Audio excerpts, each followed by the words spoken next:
Kembali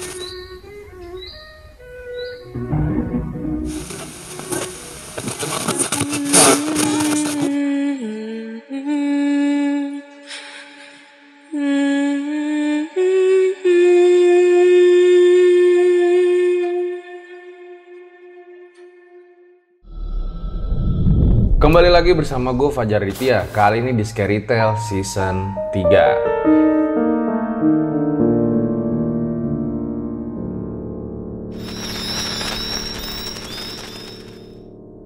Jadi guys, ini adalah lanjutan dari cerita rumah hantu di perkebunan karet, di mana kejadian-kejadian yang mereka alamin itu makin lama makin ada kaitannya ya sama asal-usul dari perkebunan karet tersebut. Makanya kalau misalnya kalian belum nonton nih part 1 sama part 2-nya, tonton dulu deh biar ngerti jalan ceritanya.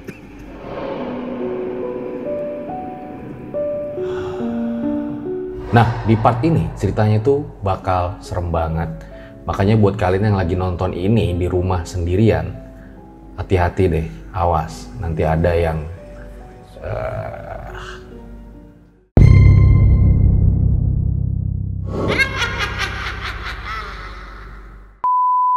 Gue mau ucapkan terima kasih nih sama Bristory yang telah mengizinkan RJ5 bacain kisah ini. Jadi langsung aja, berikut adalah ceritanya.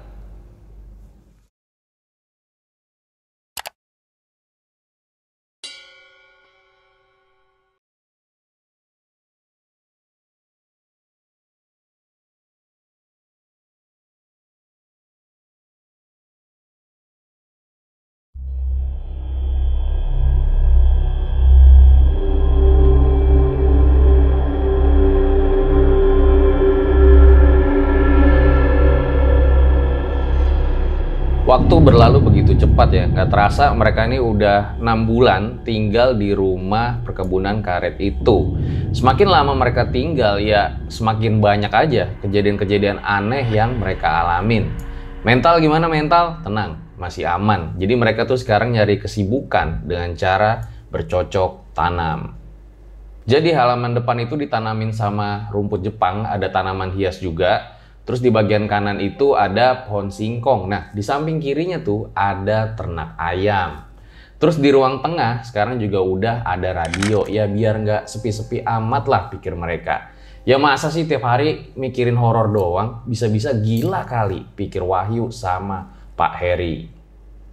Hari itu Wahyu pamit pergi ke kota ya karena emang ada urusan. Dia janji bakal balik sebelum maghrib tuh. Pak Heri lagi sakit, jadi makanya dia nggak ikut sama Wahyu. Jadilah tuh dia nunggu di rumah sendirian.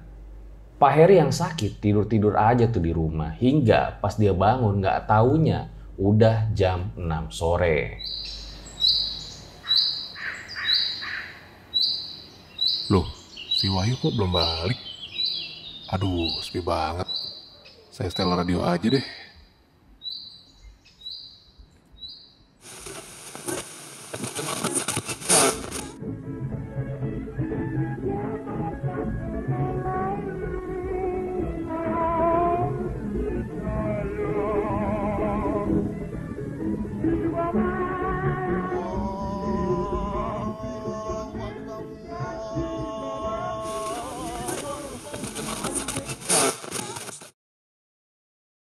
Pak Heri langsung tuh matiin radio. Dia bergegas buat sholat di kamar, terus zikir. Hingga tiba-tiba pas lagi sholat, radionya malah nyala sendiri. Pemirsa RJ5 FM, saat ini terjadi pembunuhan massal di tahun 1960, di mana sampai dengan sekarang Pak Heri yang lagi zikir bingung tuh, loh kok ini radio bisa nyala sendiri? Udah gitu salurannya itu lagi ngomongin sebuah peristiwa yang terjadi di tahun 1960-an. Ya udahlah, Pak Heri langsung keluar kamar tuh buat matiin radionya. Setelah selesai, dia balik lagi tuh ke kamar buat lanjutin zikirnya. Jam 10 malam, Wahyu ini belum juga pulang ya. Pak Heri gelisah. Hingga tiba-tiba radio di ruang tengah bunyi lagi.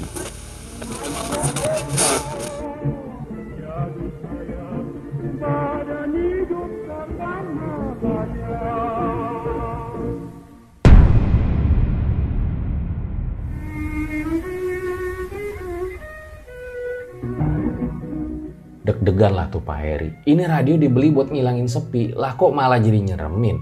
Jadi pada saat itu radio itu kayak ganti saluran sendiri ya, padahal kan gak ada orang siapa-siapa. Dan yang lebih anehnya lagi, saluran radionya itu selalu berhenti di lagu tahun 60-an.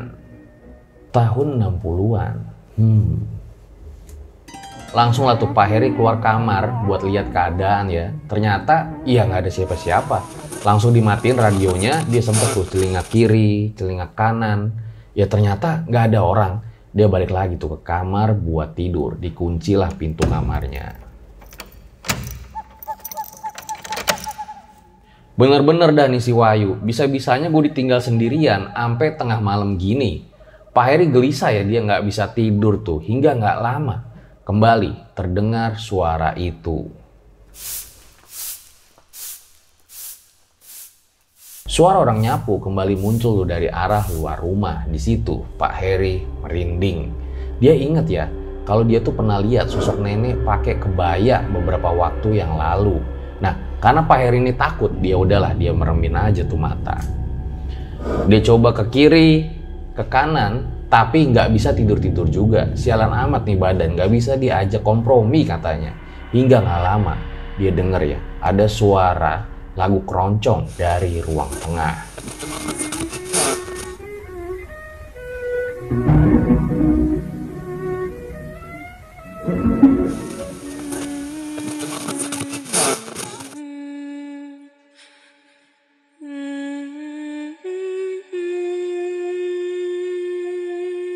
Pak Heri dengerin ya, loh itu bukan suara radio, tapi suara cewek lagi nyanyi lagu keroncong. Kok bisa-bisanya ada cewek? Apa sih Wahyu lagi bawa cewek? Pikir Pak Heri. Ya udahlah, untuk memastikan dia pun buka tuh pintu kamarnya dan lihat ke ruang tengah.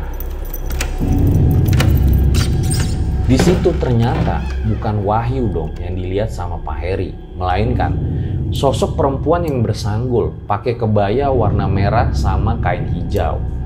Wanita itu terus menyanyi, hingga tidak lama dia menatap ke arah Pak Heri.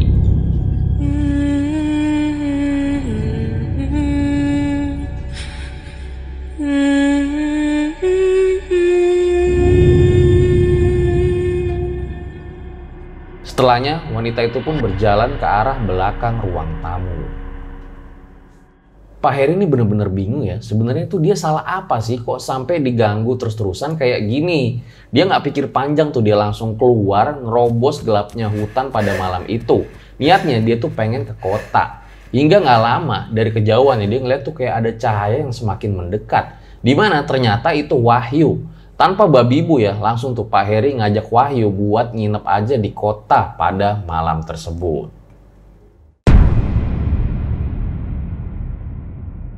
Buat kalian yang punya pengalaman horor nyata, bisa kirim cerita kalian ke email rj5 atau DM Instagram rj5.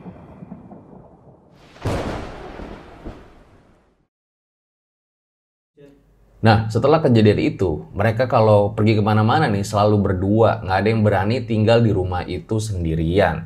Lah, ini kenapa nggak pada pindah rumah aja ya? Nah, ada lagi nih sebuah kejadian mengerikan yang mereka alami. Sore itu, Wahyu lari tuh buru-buru ke arah Pak Heri. Dengan nafasnya yang ngos-ngosan ya. Pak, itu di sungai belakang ada yang meninggal, Pak. Pak Heri bingung ya. Duh, apalagi dah nih. Ya udahlah, mereka pun pergi tuh ke arah sungai untuk membantu masyarakat niatnya mencari korban tersebut. Jalan tuh mereka ke arah sungai. Emang sih nggak jauh-jauh amat, cuman sekitar 15 menitan. Mereka menerobos tuh pohon-pohon bambu.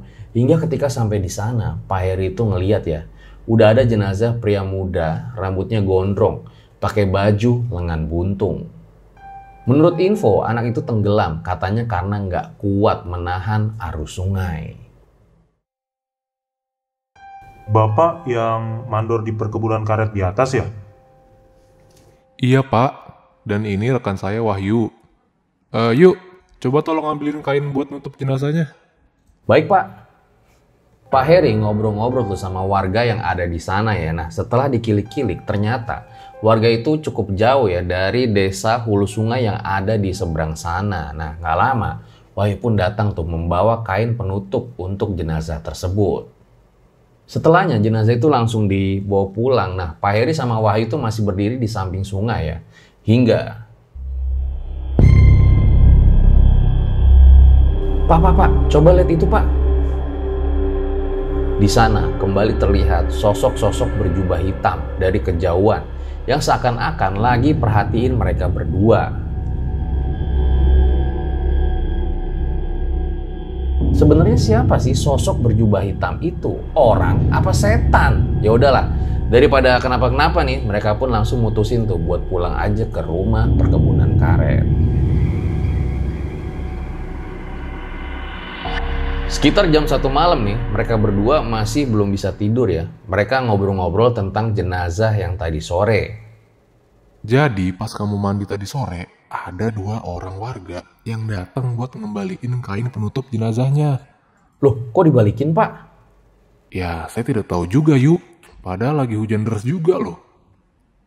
Di saat mereka lagi ngobrolin tentang jenazah tadi sore, tiba-tiba aja radio di ruang tengah nyala lagi dong sendiri. Kali ini suaranya tuh tentang berita gitulah. Nah, di situ mereka berdua saling natap ya. Kok nyala sendiri? Ya udahlah, Wahyu pun mutusin buat keluar tuh untuk matiin radionya.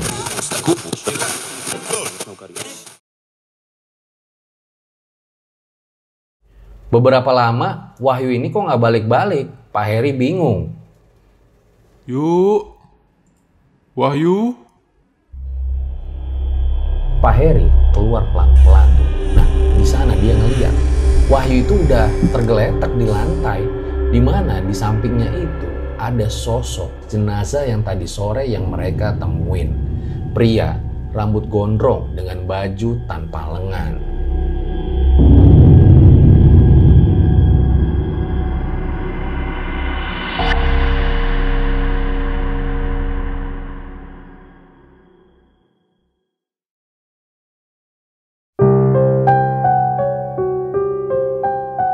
Tiap hari ada aja nih yang mereka alamin, tapi Wahyu sama Pak Heri nggak mau kalah sama keadaan. Nah, hari itu di perkebunan karet, mereka tuh pulang lebih cepat dari biasanya karena pengen pergi ke rumah Usman. Karena ada takziah di sana. Ya, walaupun posisi rumah Usman ini bisa dibilang cukup jauh dari perkebunan. Jaraknya itu sekitar 1-2 kilometer lah, di mana mereka juga nggak bisa pakai kendaraan karena jalurnya itu baru longsor, jadi harus jalan kaki. Nah, bisa kalian bayangin kan jalannya kayak apa? Usman emang anak ini cukup disiplin ya, udah gitu tanggung jawabnya tinggi, hasil kerjanya juga bagus. Udah gitu anaknya ramah lagi kalau kata Pak Heri. Ya udahlah, setelah beres-beres nih, mereka pun sama pekerja yang lain termasuk Pak Adi nih berangkat pergi ke rumah Pak Usman. Nah, pas di jalan ternyata jalannya ini cukup sulit. Mereka menyusuri tuh pohon bambu di belakang rumah, terus nyebrang ke sungai, dan mereka masih harus lewat jalan setapak yang kanan kirinya itu pohon gede. Pak Adi sama pekerja yang lain tuh kayaknya udah biasa deh lewat-lewat jalan kayak gini, sementara si Pak Heri sama Wahyu nih agak kesusahan lah. Hingga nggak lama mereka pun sampai di rumah Usman, dan setelah Isya acara pun dimulai. Singkat cerita, acara tuh selesai jam 8:30 malam. Nah, pas Pak Heri sama Wahyu mau pulang nih, Usman nih kayaknya nggak tega nih sama mereka berdua. Usman pun bilang kayak gini. Loh, nggak nginep sini aja Pak? Kami pulang aja Man. Kamu besok ambil libur aja ya, 2-3 harian. Tapi Pak Heri sama Wahyu masih ingat jalan pulang kan?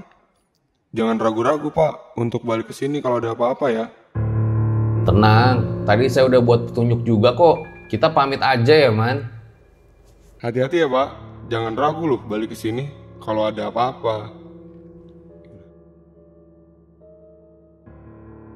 Sebenarnya Pak Heri sama Wahyu ini pengennya mah nginep aja. Tapi kan Usman sama keluarganya ini lagi berduka. Masa iya malah bikin repot?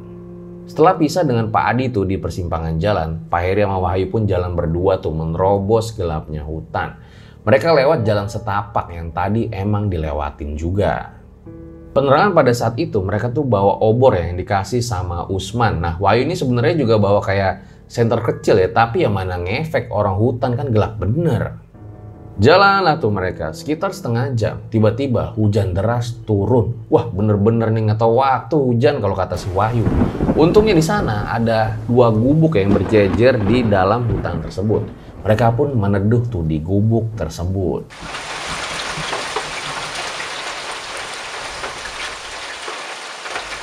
Setelah cukup lama mereka neduh nih, Wahyu iseng mainin senternya ke arah pohon pisang yang ada di seberang. Di situ dia kaget ya kalau ngeliat ada sosok laki-laki di mana badannya ada, kepalanya nggak ada. Wahyu refleks tuh megang lengan Pak Heri. Nah apesnya Pak Heri juga ngeliat sosok laki-laki tanpa kepala itu.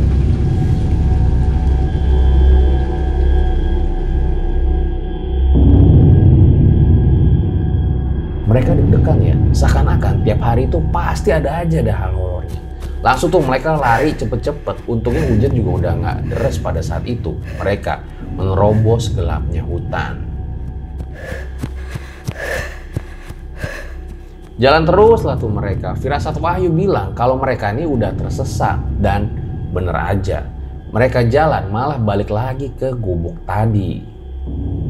Loh, kita kok sampai sini lagi ya Pak? Udah, sekarang banyakin doa biar bisa cepat pulang. Mereka jalan lagi tuh. Untungnya sosok tanpa kepala itu udah nggak ada, nggak tahu ya kemana. Jalan lagi, mereka malah balik lagi ke gubuk itu. Waduh, mereka mulai tuh baca-baca doa. Dan mereka nggak mau menyerah juga ya. Mereka jalan lagi tuh, hingga di tengah perjalanan Wahyu ini ngeliat ya, kayak ada orang lagi jalan bawa obor. Pak Heri, itu ada orang bawa obor. Pak, halo Pak. Coba kita tanya sama dia yuk. Tapi tetap waspada ya. Mereka pun jalan ya ke arah orang tersebut. Ya niatnya pengen nanya doang. Ke rumah kebun karet itu lewat mana sih sebenarnya? Jalanlah tuh mereka nyusul orang tersebut. Hingga ya pas lagi pengen nyusul nih, cahaya obor dari orang tersebut malah mati. Mereka makin bingung ya, sekarang ini sebenarnya ada di mana? Ditambah lagi mau nanya orang malah nggak dapet. Wahyu lihat tuh ke sekitar ya, di mana pohonnya ini bener-bener rapet banget. Udah gitu, ini bukan pohon karet. Sampai-sampai mereka itu ngelihat ya, ada sebuah gapura yang mana di dalamnya itu adalah pemakaman. Nah, Wahyu coba tuh senterin ke arah gapura tersebut, di mana tulisannya adalah pemakaman Desa Sindang Hulu.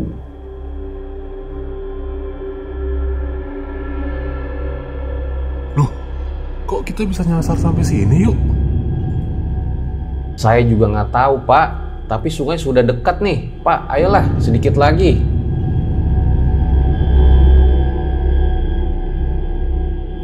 Mereka terus berjalan tuh hingga sampai sungai nih. Mereka menyeberang dan nggak lama mereka pun sampai di rumah perkebunan karet tersebut.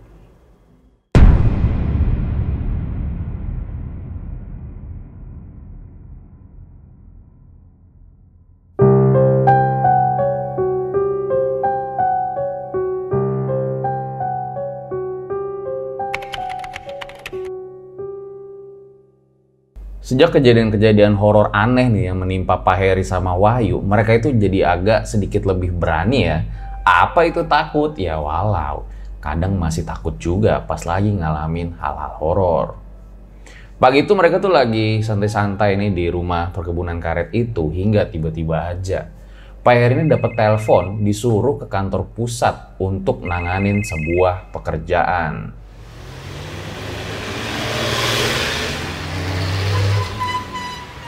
Berangkatlah tuh Pak Heri. Gak lupa juga pas nyampe Jakarta, dia mampir ke rumah Bri, ponakannya.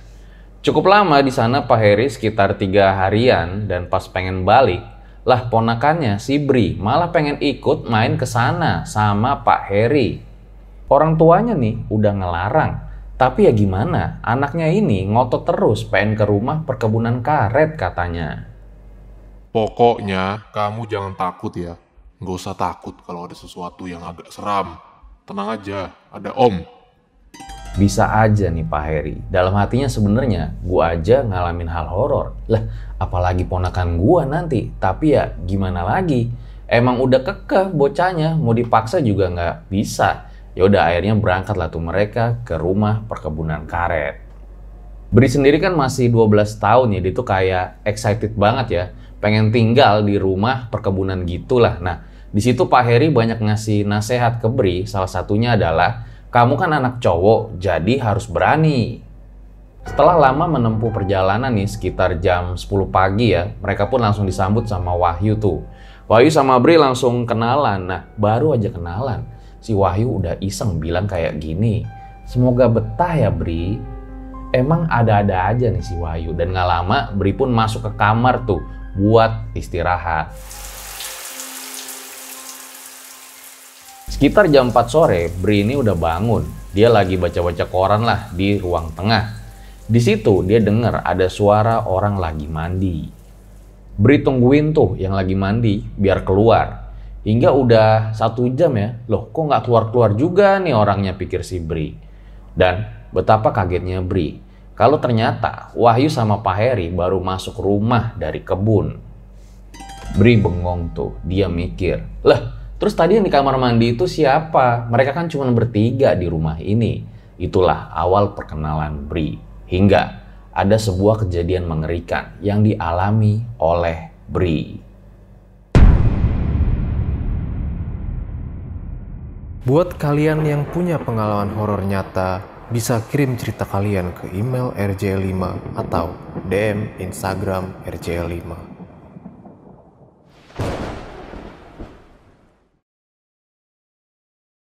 Pagi itu mereka lagi santai-santai ya, Wahyu, Pak Heri ini lagi pada ngeledekin Bri yang baru aja ngalamin hal horor. Gimana Bri? Udah kenalan? Emang nih kayaknya si Wahyu seneng banget ngeliat orang diganggu sama setan. Jadi di malam pertama ini Bri tuh udah denger ya ada suara orang lagi nyapu dari luar rumah. Nah, beberapa hari kemudian dia itu ngeliat ada sosok pocong yang mana penampakannya itu mirip sama yang dilihat Pak Heri sama Wahyu juga. Hingga ada nih satu kejadian mengerikan yang membuat Bri akhirnya kapok.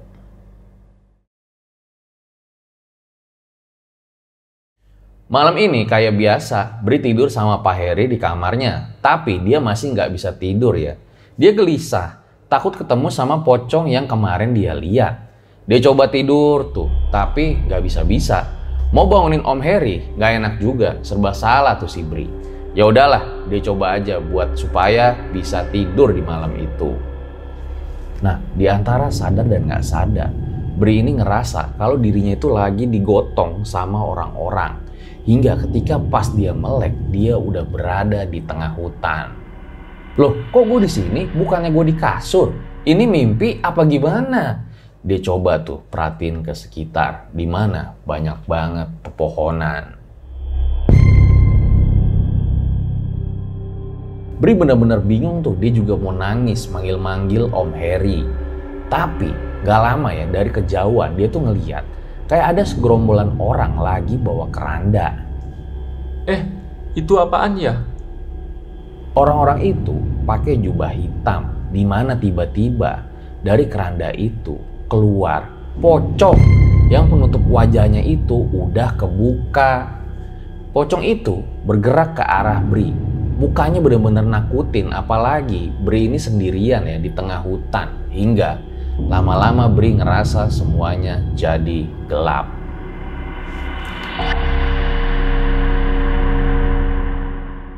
Keesokan harinya Bri itu ditemuin sama Wahyu sama Pak Heri juga. Posisinya itu nggak jauh ya dari teras rumah. Di situ Bri mikir dong, loh berarti yang semalam mimpi apa gimana? Nah, karena nggak mau ngambil resiko ya, takut Bri ini kenapa-napa dan mungkin juga nggak bagus bagi mentalnya, Pak Heri pun langsung mengantar pulang Bri di hari itu.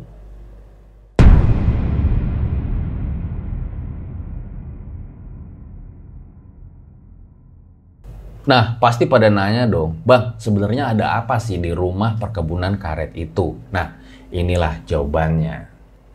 Jadi saat itu sekitar jam 2 siang nih, Pak Heri nganterin Wahyu ke rumah sakit yang kebetulan kena tifus.